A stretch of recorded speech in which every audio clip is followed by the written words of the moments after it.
வணக்கம் நண்பர்களே. இப்போ நம்ம பார்த்து கொண்டு இருப்பது மிக பழமையான ஒரு சிவபெருமான் ஆலயம். அந்த ஆலயத்தில் இருக்கக்கூடிய கல் மண்டபம், அந்த மண்டபத்தில் இருக்கக்கூடிய ஒவ்வொரு தூண்களிலும் ஒவ்வொரு விதமான சிற்பங்கள் புடைப்பு சிற்பங்களாக செதுக்கப்பட்டுள்ளதுங்க.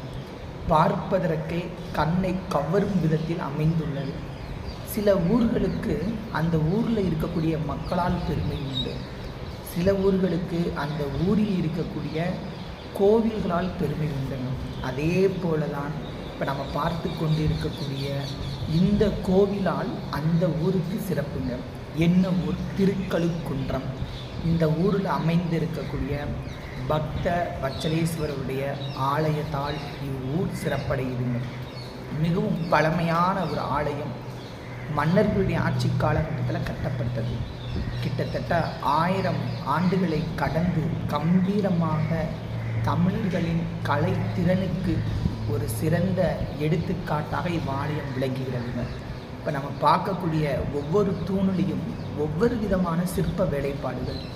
சிவபெருமானை பார்வதி தேவி தழுவிக்கொண்டிருக்கும் காட்சி, கணபதி குதிரையின் மீது போர் வீரன். இதோ இப்போ நம்ம பார்க்கக்கூடிய சிற்பத்தில் ஒரு பெண் ஒற்றை காலை தூக்கி கொண்டு தவம் புரியக்கூடிய காட்சி அருமையாக செதுக்கப்பட்டுள்ளது.